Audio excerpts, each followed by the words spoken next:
Hello, Paul here from EMD Motorsport. I've got a Audi 2006, 2007, late 2000s with the actual 2-liter turbo with this top cam cover.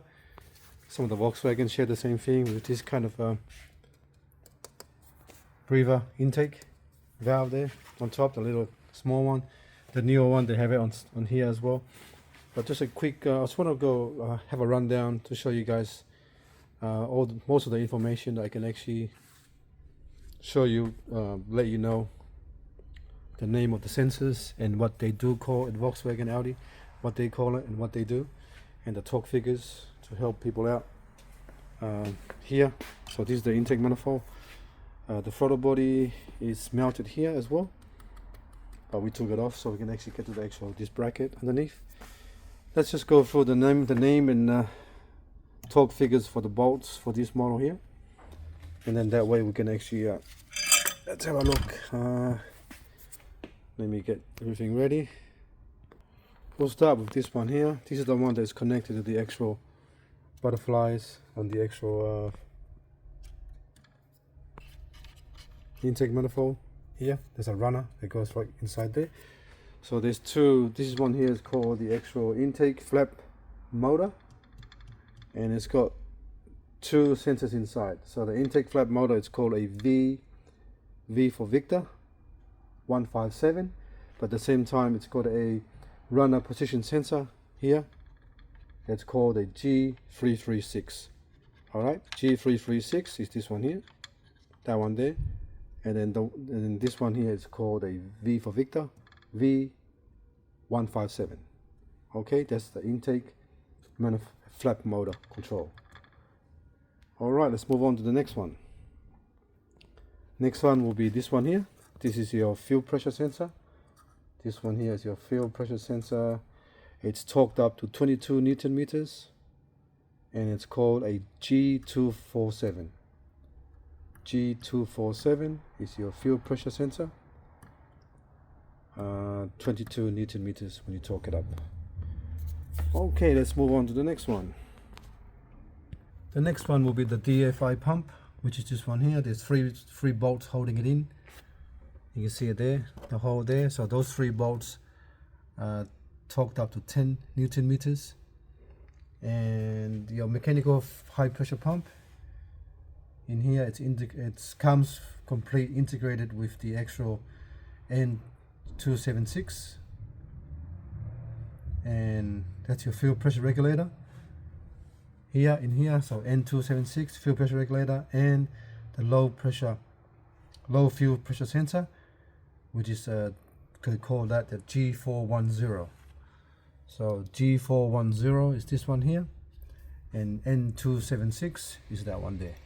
So one is the fuel pressure regulator, and one is the low fuel pressure sensor. So that's your pump. So the mechanical fuel pump is this one here. Okay, let's find something else to move on to. Okay, let's go into this one here on top. This one here is called the intake air temperature sensor 2. That's what they call it, or IAT. It's called the G299. G299 is your intake air temperature, and that bolt there is torqued up to 5 Newton meters. 5 Newton meters. Let's go on to the actual fuel lines. So this one here, these 2 lines go to your DFI pump. So this one here is your supply line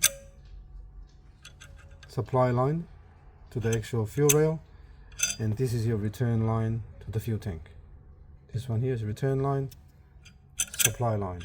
All right, so this one, supply line, is torqued up to 30 Newton meters, this one here.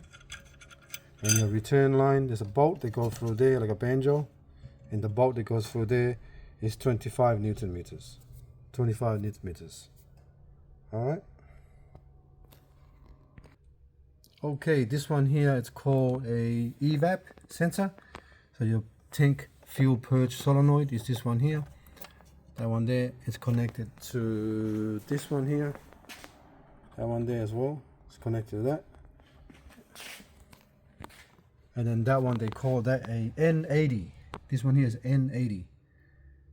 They call fuel tank purge solenoid, N80. I'm not sure where I put the throttle body. I think it's in the box and then put somewhere in the car, but the battery is disconnected, so I just want to let you know. So the throttle body goes here, and the throttle body is called the actual throttle body valve and module and throttle drive. There's two control module inside the throttle body that goes here, but the throttle body itself, it's called the control valve module, which is J338, and there's a throttle drive inside there. There's another module called G186. So the G186 and the G338 come together in the throttle body. And very important steps that you got to do: if you remove this one or remove the throttle body or the intake flap motor, you need to actually adapt them. Must be adapted to the actual engine control module. All right, those two, throttle body and the flap motor, must be adapted to the control module.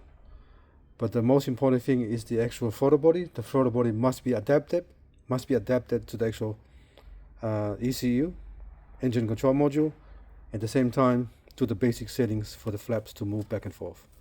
So that one there needs, the throttle body needs the adaptation and basic settings. This one here just needs the adaptations.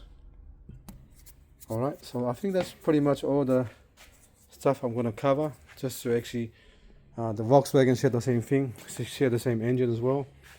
So all those sensors that you need to know. Hopefully this video will help a lot of people out there. And sometimes you get a fault code on the name, or something's wrong, but you don't even know where they are and where they're located on the actual engine bay, and the name is very confusing. So someone out there, this video might be helpful for you. Let me know in the comment. Thanks for watching, and please subscribe.